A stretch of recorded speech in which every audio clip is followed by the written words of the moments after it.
13일 만이죠. 국내 신종 코로나 두 번째 환자가 퇴원했습니다. 이런 가운데 오늘 2명의 추가 확진자가 또 발생했는데요. 2차, 3차 감염의 제3국 감염 가능성까지 나오면서 방역 대책 점검의 목소리가 커지고 있습니다. 교육부가 전국 대학의 개강 연기를 권고했는데요. 중국 후베이성을 방문한 유학생, 한국 학생, 교직원에 대해서 등교 중지 조치를 내렸습니다. 그리고 이 와중에 국회에서는 마스크 예산 삭감을 놓고 여러 가지 이야기가 나오고 있는데요. 자세하게 전해드리겠습니다. 김지윤의 이브닝쇼 시작합니다. 네, 두 번째 신종 코로나 바이러스 감염증 환자가 처음으로 퇴원한 가운데 오늘 확진자가 2명 더 추가됐습니다. 중국이 아니라 제3국인 싱가포르를 방문한 확진자인 것이 확인이 됐고요. 또 18번째 환자는 16번째 환자의 딸로 병원에 입원 중이었다고 합니다. 그래서 방역에 비상이 좀 걸렸는데요. 자세한 이야기 가천대 길병원 감염내과의 엄중식 교수 연결해서 들어보겠습니다. 교수님 안녕하세요. 예, 안녕하십니까. 네, 두 번째 확진 환자가 오늘 퇴원을 했습니다. 에이즈 치료제를 투여를 했고 그래서 증세가 호전됐다라고 하는데 이게 뭐 다른 환자들도 그러면 동일한 방식으로 뭐 투여하고 치료하면 좋지 않을까 뭐 이런 얘기가 나오고 있어요. 어느 정도 이게 뭐 가능성이 있고 또 효과가 있는지 궁금한데요. 예, 사실 이제 모든 병원에서 확진자들을 어떻게 치료하는지는 정보가 통합되지 않아서 네. 정확하게 설명드리기는 어렵습니다.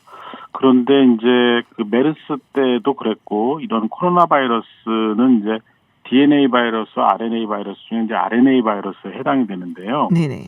이 바이러스들이 자기를 복제해서 증식을 하려면 단백분해 효소라는 게 필요합니다. 근데 이 단백분해 효소를 억제하는 약이 에이즈 치료를 위해서 개발이 되어 있었는데 네네. 이 약을 이번 신종 코로나 바이러스 감염증에 사용을 했던 거고 네. 그 효과가 일정하게 있지 않느냐라고 조심스럽게 예측하는 상황입니다. 지금 아직 남아있는 환자 중에서도 이 에이즈 치료제를 일부에서 사용을 하는 것으로 알고 있습니다. 네. 뭐 이게 뭐 만병통치약이다라고 할 수는 없겠지만 뭐 다른 요소들도 여러 가지가 있겠죠. 그렇지만 이걸로 효과가 좀 있는 것 같아서 뭐 치료하는 곳마다 조금씩 다르겠지만은 어쨌든 뭐 여러 곳에서 이것을 시도해보고 있다라는 말씀이신데요. 질병관리본부가 신종 코로나 바이러스를 분리해냈다. 이게 어떤 의미인지 좀 궁금한데요. 뭐 치료제 개발이 그러면은 좀 빨라질 수 있는 건가요? 네, 지금까지는 이제 그 중국에서 이 신종 코로나 바이러스 이 바이러스의 이 유전자 염기 서열이라는 것만 정보를 제공을 했고, 네. 그 유전자 염기 서열 결과를 가지고 실제로 이제 확진하기 위한 여러 가지 검사 방법을 개발을 해왔습니다. 그런데 실제로 정말로 중요한 거는 살아있는 바이러스가 필요한 거죠. 네. 백신을 개발을 하거나 또 항바이러스제를 개발할 때 가장 기본적으로 필요한 게 실제 살아있는 바이러스인데 이제 이 바이러스를 배양해낸 것으로 알고 있습니다. 아, 그렇다면 이제 조금 치료제 개발을 위한 실험을 이제 할 수가 있다라는 말씀으로 이해를 해도 될까요? 네, 그렇습니다. 네. 자, 아까도 말씀을 드렸는데 이게 중국이 아니라 제3국에 다녀온 확진 환자가 벌써 2명입니다. 한 분이 태국을 다녀오셨고 또 다른 한 분은 지금 싱가포르를 다녀와서 이제 확진 판정을 받았는데요. 이렇게 되면은 참 중국만 이렇게 조금 우리가 뭐 막는다. 지금 사실은 이제 후베이성만 막고 있지 않습니까? 이것만 갖고는 충분하지 않다라는 목소리가 좀 많이 나오고 있는 것 같아요. 또 오늘 뭐 한 학술회의에서는 사실 전파력이 굉장히 높다. 그래서 굉장히 전면적인 지금 통제에 들어가야 될 시점이다라는 얘기도 있다라는데요. 예, 그러니까 지금 이제 그 중국만 보더라도 중국 우한 후베이성에서 다른 도시로 이 감염 전파가 일어나고 그 지역 사회에서의 유행이 크게 일어날 조짐을 굉장히 많이 보이고 있는데요. 네. 그런데 중국의 주변 국가 중에 이런 태국이나 베트남 또 지금 보면 싱가포르까지 이 감염이 예상외로 많이 퍼져 있는 게 아닌가 하는 우려가 있습니다. 특히 네. 이 지역들은 우리나라보다도 더 중국과 인적 교류가 많은 지역이기 때문에 실제로 이 나라들의 방역 당국이 파악하고 있는 것보다 훨씬 더 많은 유입자가 존재했었고 그로 인해서 실제로는 지역사회 감염이 이미 유행하고 있는 것이 아닌가라는 추정이 들 정도의 상황입니다. 왜냐하면 이 16번째 환자분이 태국을 다녀왔는데 태국의 방역망에서 확인되지 않은 사람과 접촉한 걸로 보여지거든요. 네. 그러니까 그거는 이제 태국의 방역망에서도 걸러지지 않는 환자들이 지역사회에 있다라는 걸 의미하기 때문에 이런 나라들이 계속 증가할 것으로 보여지고 있습니다. 그러니까 실제로 우리가 WHO도 이 비상사태를 선언하면서도 이 사람의 이동 제한을 반대하는 근본적인 이유 중에 하나가 네. 이런 입국 제한과 같은 이동의 제한은 전 세계적으로 봐서 일부 지역에서 감염이 전파되고 유행이 될 때 유행 초기의 대응 전략으로는 마땅하지만 이게 점점 전 세계로 퍼져서 이 발생 국가가 많아지게 되는 상황이면 사실은 이런 그 입국 제한이나 이런 것들이 별다른 의미를 갖지 않게 되는 그런 상황이 됩니다. 그런데 지금 벌써 그런 전조가 보이는 게 하는 우려가 있는 것이죠. 아, 그럼 이미 늦었다라는 건가요? 저희가 이제 생각하는 최악의 시나리오가 네. 2009년에 경험했던 신종플루 같은 것입니다. 이 신종플루의 경우는 우리나라에 첫 환자가 발생되고 2개월 동안은 매우 국소적으로 부분적으로 소수에서 발생을 하다가 2개월이 지나면서 전국을 다 휩쓸 정도로 아주 심각한 유행을 가져왔고 그건 이제 비단 우리나라뿐만이 아니라 전 세계가 그랬거든요. 네. 그러니까 이게 중국에서 시작은 됐지만 실제로 이런 전 세계 유행을 일으키는 영어로 팬데믹이라는 현상을 가장 우려하고 있었고 네. 이 가능성을 처음에는 굉장히 낮게 보다가 최근에 이런 전파 상황을 보면은 팬데믹이 정말 임박한 게 아닌가라는 우려가 들 정도의 그런 전파력과 또 다른 나라의 이 지역사회 유행이 의심되는 상황이라고 볼 수 있겠습니다. 아, 그렇군요. 근데 그렇다고 또 이게 뭐 막는다고 별 효과가 없다라고 해서 아무것도 안 하고 있을 수는 없는 거 아니겠어요? 그러니까 네. 이제 실제로 국면 전환을 해야 되는 거죠. 네네. 그 방역 체계의 틀을 지금까지 중국에 방문했던 환자들이 99%였던 그런 상황에서 네. 이제는 이제 다른 여러 나라에서 이런 게 생기면 검역이라는 과정으로는 막아낼 수가 없다라는 겁니다. 결국에는 이런 검역 과정에서 이 특별한 지역을 방문한 여행력을 가지고 환자를 걸러내는 그런 과정에서 이제는 저희가 이번 주가 지나면 확진 검사를 상당히 여러 병원에서 많이 할 수 있는 그런 상황이 되기 때문에 네.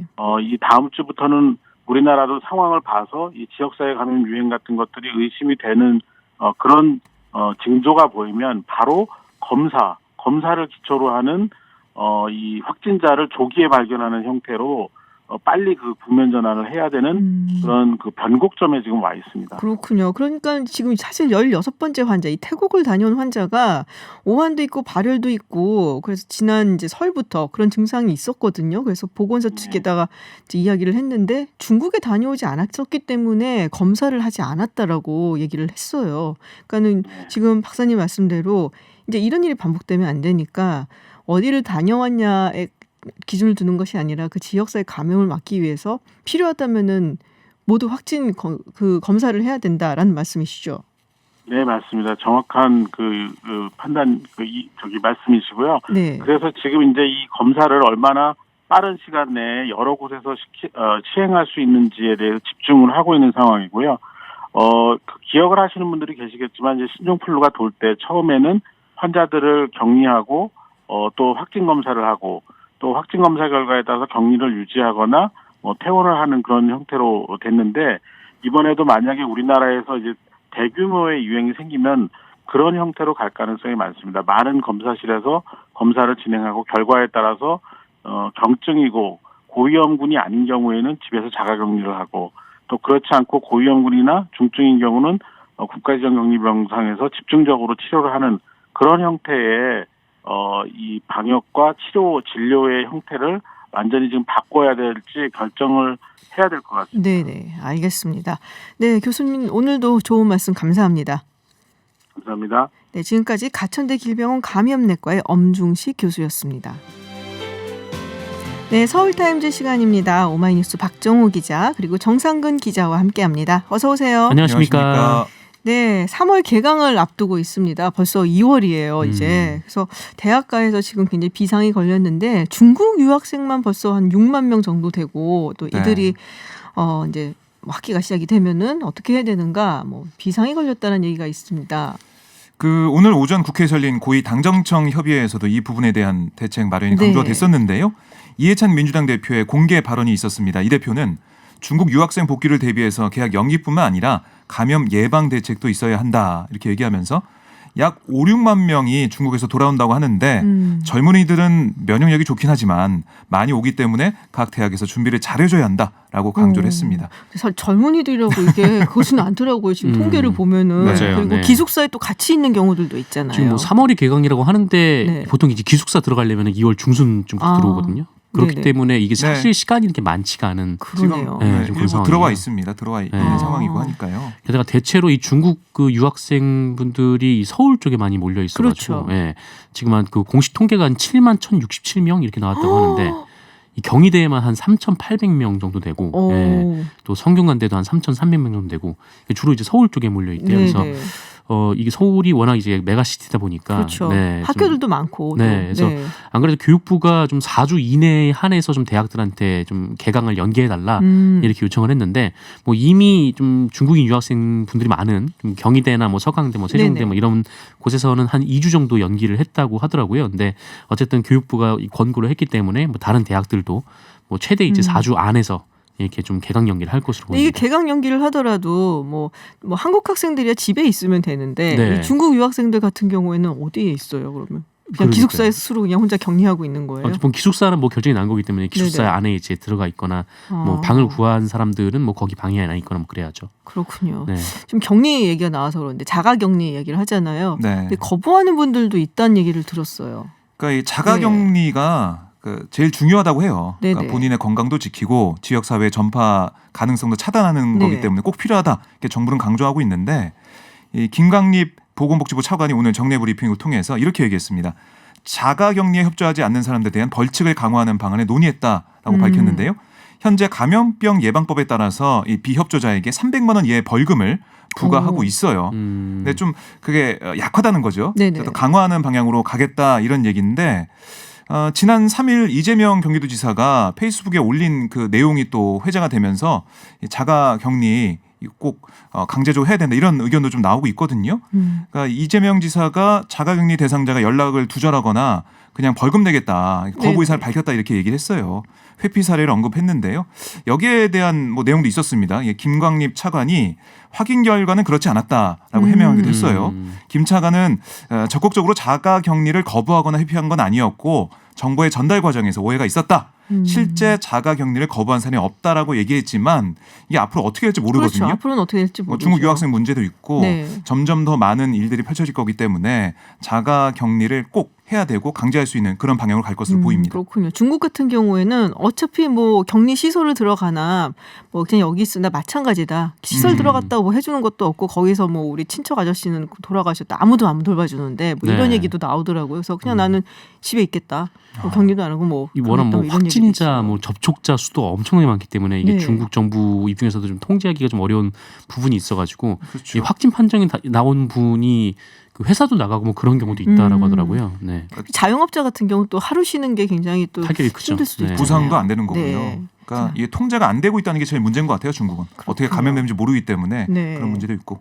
지금 뭐 마스크 얘기 잠깐 해봤었는데 이 국회에서 취약계층의 마스크를 지원해주는 예산이 있었는데 깎였다면서요.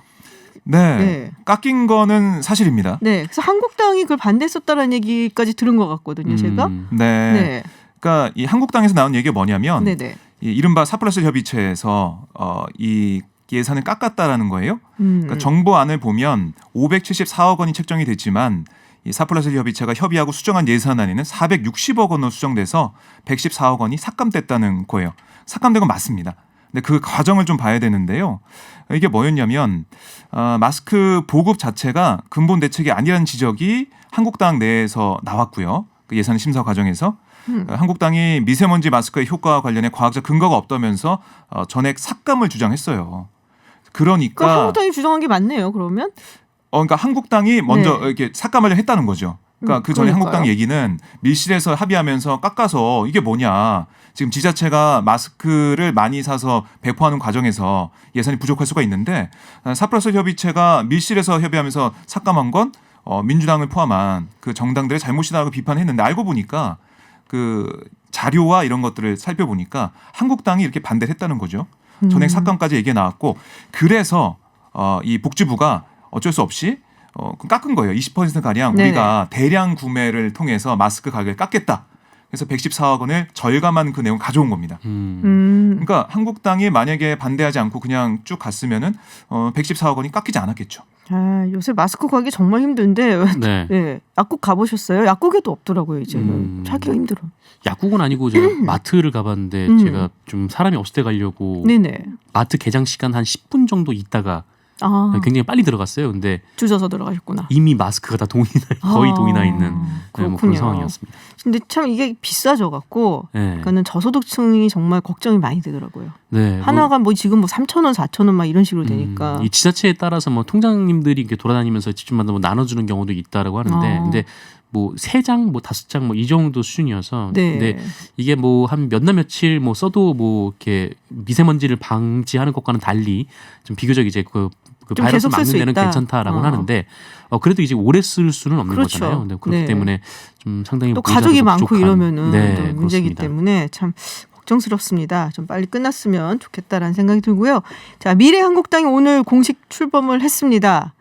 분위기가 좋을 거라고 생각은 안 했지만 네. 뭐 생각보다 더 안 좋은 것 같아요. 네, 그렇죠. 네. 뭐 다른 정당들로부터 비난을 좀 많이 받고 네네. 있는 그런 상황인데, 뭐 일단 더불어민주당 이인영 원내대표가 뭐 코미디 같은 정치 현실에 뭐 참담하다 뭐 이런 말을 했고, 또 이영석 최고위원은 뭐 쓰레기 정당이라는 비난까지 자처하는 꼴이다 이렇게 좀 격앙된 어조로 또 네네. 얘기를 하기도 했고요. 정의당 같은 경우에는 뭐 의석수를 빨아먹겠다는 기생충이다 이렇게 기생충 요새 굉장히 기생충이 격하게 조금 뜨기는 네. 하죠. 네. 비난을 했습니다. 그래서 이 민주당하고 정의당이 이 한국당 소속 불출마 의원들을 그 위성 정당인 미래한국당으로 이적하도록 이렇게 황교안 대표가 네. 얘기를 한 것을 두고 이건 정당법 위반이다라면서 이 서울중앙지검에 고발을 하기도 했고, 이 김재원 이 정책위 의장은 이런 식으로 홍보를 해줘서 고맙다라면서 또 말받아치는 그래요? 또 그런 상황이기도 하고, 또 오늘 이 그 출범식에서 이 미래당의 그 관계자가 대표가 또 이제 뭐 이제 위헌 정당이다 이렇게 좀 소리를 지르는 일도 있었다라고 합니다. 아, 그렇군요. 네. 그래서 아수라장이 돼가지고 경찰까지 출동해서 경찰까지 끌려 나가는 출동했어요? 일이 있었습니다. 아, 그 이후에 그 상황도 좀 전해드리면 소란 직후 심재철 원내대표가 단상에 올라서 저런 모습이 미래한국당이 얼마나 위협적인지 잘 나타내는 반증이다. 라는 얘기를 했어요. 그렇게 해석을 하기도 했고. 미래한국당이 무섭긴 무섭나 보다 뭐 이런 거예요? 네, 그런 겁니다. 그렇군요. 한성교 신임 대표도 아까 보셨듯이 법조에서 무너뜨린 폭도들을 보면서 전의를 느낀다. 모든 보수 세력이 참여할 수 있는 미래한국당이 될 수 있도록 하겠다. 이렇게 얘기하기도 했습니다. 네. 자, 어제 이정현 의원이 종로 출마를 하겠다라고 출사표를 던져서 좀 화제가 됐는데 홍정욱 전 의원이 종로에 나올 수 있다라는 얘기가 있어요. 네, 이정현 의원 같은 경우는 종로에 내가 나설 테니 네네. 같이 가자라는 그런 말을 함께 하기도 했는데, 종로가 나한테 맡겨줘. 네. 약간 이런 네, 거였던 뭐 것 그런 같은데. 셈이죠. 네. 근데 또 오늘은 또 홍정욱 전 의원의 얘기가 또 거론이 되더라고요. 그래서 이런 걸 봤을 때는 황교안 대표의 종로 등판은 좀 멀어진 상황이구나라고 네네. 반면에 좀 느낄 수가 있는 거고, 어쨌든 뭐 홍정욱 의원을 포함해서 여러 사람들이 또 거론이 되고 있는데요. 이 홍정욱 전 의원이 내일 이 미국에서 귀국을 한다라고 하더라고요. 그래서 귀국을 할 때 기자들이 아마 총선 관련해서 아마 물어볼 테고 거기서 입장을 밝힐 걸로 보이는데, 뭐 또 자유한국당에서는 이제 김용호 공천관리위원장이 뭐 만나겠다 이렇게 얘기를 한 상황이기 때문에 좀 굉장히 좀 유력하게 검토가 되고 있는 좀 그런 상황입니다. 작년 말에 자녀 문제가 좀 있었잖아요. 그러니까요. 예, 그래서 이게 저는- 뭐 정치 관련해서 계속 얘기를 안 하다가 이른바 이제 뭐 조국 국면에 대해서 한마디를 했는데 바로 그때 그냥 직후에 또 바로 이제 딸 문제가 터져서. 터져가지고. 네. 근데 그 문제가 있는데 이번 총선에 출마할까 저는 그런 생각이 드는데요. 근데 전에 들리는 내용이 딱 제가 왜 왜 웃으세요? 웃는지 알죠? 왜 웃으세요? 출마할 거란 겁니까? 그러니까 의지가 강하다라고는 하는데 네네. 좀 봐야 될 것 같고, 지금 그 김용호 공천관리위원장이 오늘 뭐라고 했냐면 회의 끝난 다음에 이 공천관리위원을 1대1로 만나서 심도 있게 얘기해 보겠다 이런 얘기를 했어요. 그러니까 황교안 대표 출마 문제 때문에 그렇거든요. 이석연 그 전 법원행정처장 법제처장. 법제처장이 굉장히 많이 반대를 하고 있다고 합니다. 황교안 대표가 꼭 종로에 나가야 된다. 헌신하는 모습을 보여야 이게 향후 황 대표에도 도움이 되고 당에 도움이 되는 거지 헌신하고 이런 모습 없이 그냥 험지가 아닌 종로가 아닌 다른 데 나가면 그렇게 하면 안 된다. 당에 마이너스고 본인에게 마이너스다 이렇게 주장하고 있어요. 뭔가 분위기가 네가 가라 종로 막 이렇게 되는 분위기예요. 그러니까 네. 이게 의견이 모아지지 않으니까 김영호 위원장이 1대1 면담하겠다 이렇게 나오는 것 같은데 황교안 대표의 거취 이게 제일 네. 하나의 키워드가 될 것으로 보입니다. 자, 마지막으로 추미애 장관 이야기를 해보겠습니다. 지금 청와대 선거계 공소장을 공개하지 않겠다라고 해서 좀 논란이 좀 많이 되고 있는 것 같아요. 네. 아, 이게 원래는 그 법이 있잖아요. 국회에서의 증언 감정 등에 관한 법률.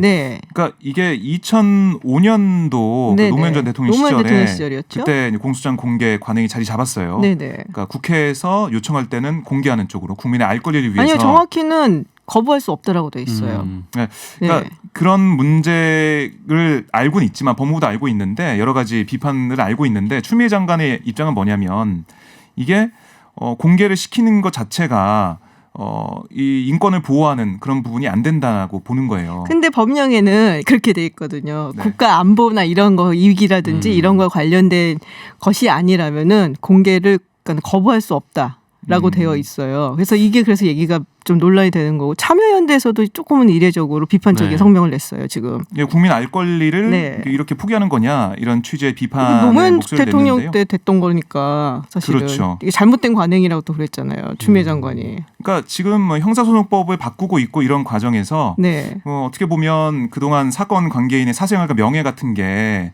침해온 부분이 있는데 이걸 우리가 바로잡아야 되지 않겠냐. 이게 추미애 장관의 설명이고 입장인데요. 오늘 출근길에서도 계속해서 이런 얘기를 했어요. 이런 것들을 반복하지 않겠다. 법무부가 만들어 놓고 형사사건 공개 금지 규정을 만들었는데 이걸 지키지 않는 일은 할 수가 없다. 이렇게 얘기를 했습니다. 어떤가요? 지금 참여연대 입장은 그러면 어떻게 나오는 건가요?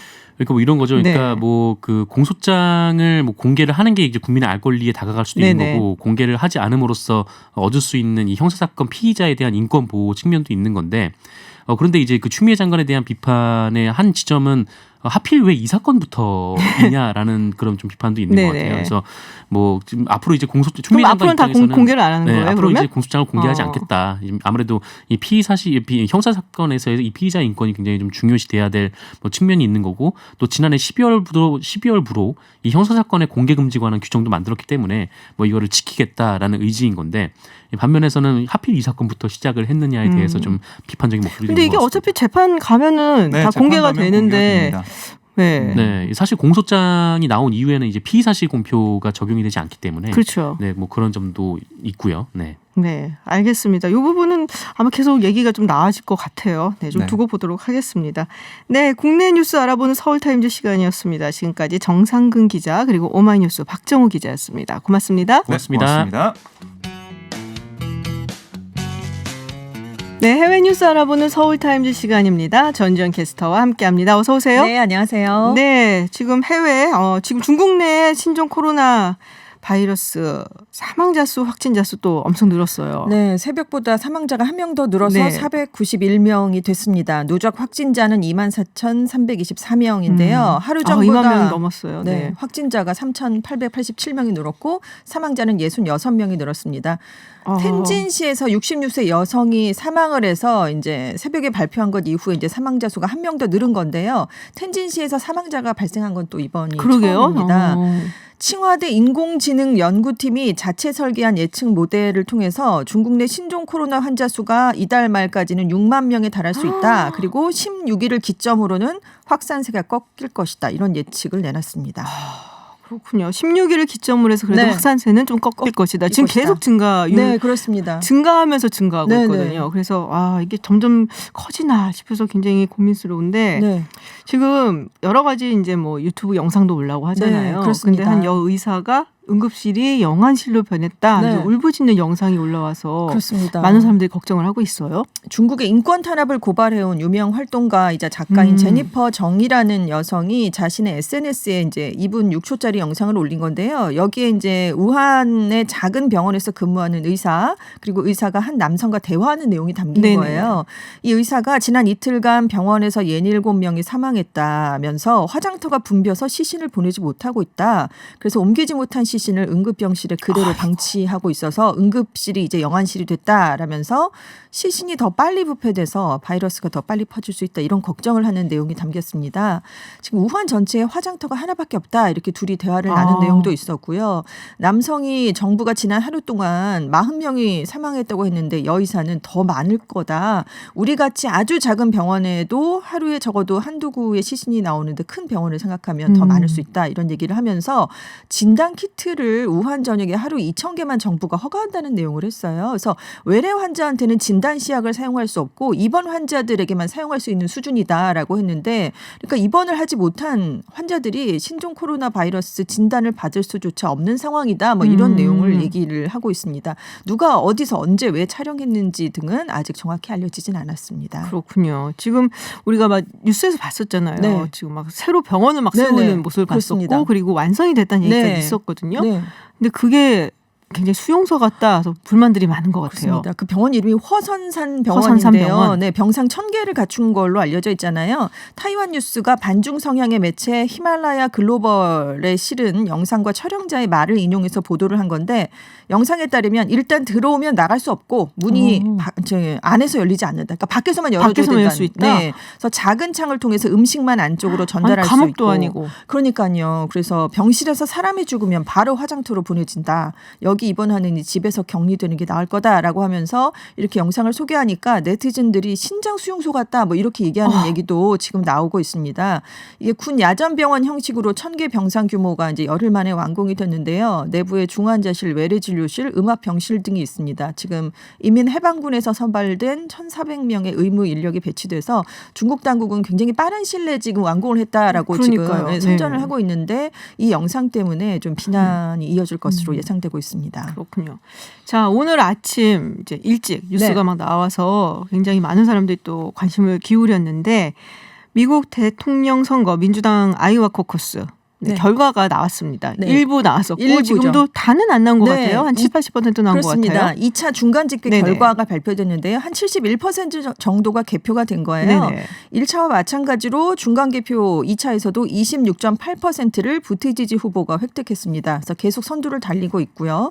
샌더스 의원이 25.2%로 2위, 워런 상원 의원이 18.4%로 3위를 달리고 있습니다.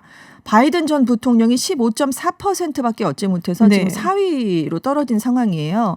뉴욕타임스가 자체 경선 결과 예측 모델에 따르면 부티지지 후보가 81% 거의 확실한 확률로 1위를 차지할 것 같다 이런 전망치를 그러면 내놨습니다. 1위를 차지할 확률이 81%다라는 거죠. 얘기고. 네, 그렇습니다. 사실상 샌더스 후보하고는 그렇게 많이 차이는 안 나요. 네네. 아마도 뭐 가져가는 뭐 대의원 수는 거의 차이가 그렇죠. 안 날 거다라고 네네. 보여지긴 하는데 많은 분들이 이게 도대체 누구야 하고 네. 궁금해하실 것 같아요. 그렇습니다. 저희가 소개를 한번 해드린 적은 있었던 것 같은데 네, 굉장히 젊은 인물로 젊죠. 30대 네. 이제 82년생입니다. 37살, 8살? 38살 정도로 이제 생각하시면 되고요. 하버드대에서 역사와 문학을 전공했었고 컨설팅 업체 맥켄진 컴퍼니에서 컨설턴트로 네네. 일을 하다가 29살에 자신의 고향인 사우스밴드 시장에 처음 당선이 됐습니다. 그리고 이제 압도적인 지지율로 재선이 됐고요.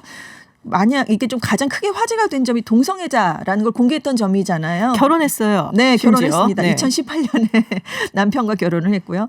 30대 차세대 주자 이게 강점으로 꼽히고 있고 이념적으로 중도 진보 진영을 공략할 수 있는 주자다 이런 이미지를 갖고 있습니다. 핵심 지지 기반이 중도 성향의 고학력 백인 유권자들이에요. 희한한 게 네. 젊은 사람들보다 나이가 네. 좀 있는 분들이 좋아요. 그러니까요. 네. 그리고 이제 이 백인 유권자들이라고 말씀을 드렸으니까 네네. 반면에 흑인을 비롯한 유색인종 진영에서는 지지율이 그렇게 높지는 않다는 접점이 게 없거든요, 네, 거의. 네, 그렇습니다. 그래서 그게 이제 약점으로 꼽힐 수 있고요. 지금 이제 사우스캐롤라이나주 예비 경선이 이제 눈앞에 다가왔거든요. 근데 2월 여기는 말에 있죠. 네. 네, 근데 사우스캐롤라이나에서는 유색인종 비율이 좀 높습니다. 그래서 아이오와 뉴햄프셔랑 다르게 유색인종 비율이 높기 때문에 과연 여기서 어떤 성과를 거둘 것인가 이렇게 주목을 받고 있습니다. 지금 그러니까 이제 이번에 아이오와 끝나고 네. 다음에 뉴햄셔, 네네. 그다음에 네바다, 그다음에 사우스캐롤라이나 네. 이렇게 오게 되어 있거든요.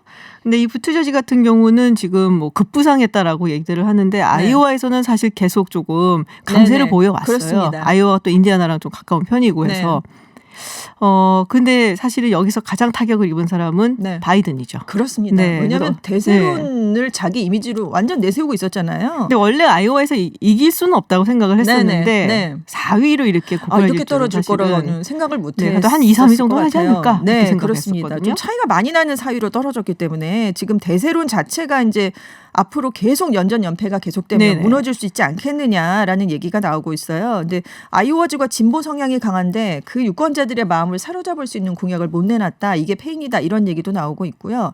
바이든 선거 캠프는 말씀하신 것처럼 3차 이후에 가서나 저력이 나올 거다. 이렇게 지금 입장을 내놓고 있는데 너무 유권 대권의 유력한 주자의 성적표라고 보기에는 조금 결과가 너무 안 좋았고 이제 블룸버그 시장이 이제 등판을 할 예정이잖아요. 네, 그렇기 3월부터 때문에 등판을 하게 되죠. 그래서 중도 이미지가 좀 비슷하기 때문에 오히려 거기로 지금 유권자들의 마음이 가버릴 수도 있지 않겠느냐 이런 얘기도 나오고 있는데요. 일단 11일에 뉴 햄프셔 경선이 있잖아요. 일단 바이든 후보, 샌더스 후보가 공동 선두를 달리고 있다는 최신 여론조사 결과가 나오긴 했습니다. 네, 뉴햄셔 같은 경우는 또 버먼트 주하고 굉장히 가깝기 네. 때문에 샌더스 후보가 뭐 공이 1등이다라고 네네. 이야기들을 하고 있고요. 이게 추세라는 게 있고 네. 사실 이제 아이오와가 뭐 한 41명의 대의원 네. 거기다 슈퍼 델리게까지 합해서 49명밖에 안 되지만 그렇죠. 이게 여기서 뭔가 이겼다 하는 네. 그 막 상징성? 뉴스가 되는 네. 뭐 이런 게 있거든요. 그렇습니다. 그래서 아마 바이든 부통령이 지금 상당히 좀 힘들 것 같아요. 네, 네. 마음이. 그리고 긴장감이 네, 높아졌겠죠. 본인은 아마 사우스캐롤라이나에서 흑인 유권자들이 많이 살기 때문에 네. 거기서 이제 승부를 좀 걸어서 이제 네. 기세를 좀 바꿔보겠다라는 생각을 할 수 있을 것 같기는 한데 그 가기까지 네. 지금 뭐 뉴햄셔, 네바다까지 있는데 거기서도 이렇게 조금 안 좋은 성적을 네, 거두면은 가기도 전에 그렇죠. 바이든은 안 되나 보다 네. 이렇게 되면 사실 곤란하거든요. 그렇습니다. 상당히 좀 고민이 많을 것 같습니다. 네. 네.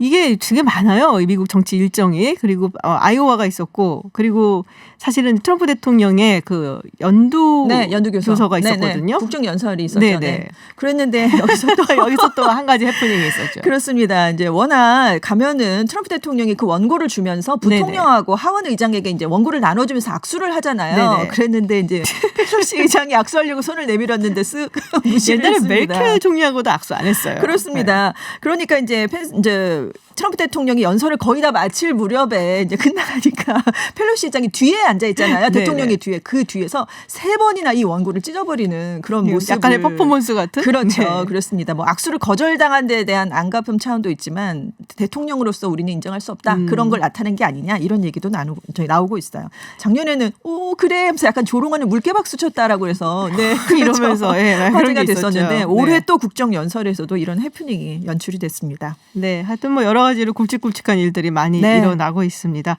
네, 해외 뉴스 알아보는 서울타임즈 시간 전주현 캐스터와 함께했습니다. 오늘 고맙습니다. 네, 감사합니다.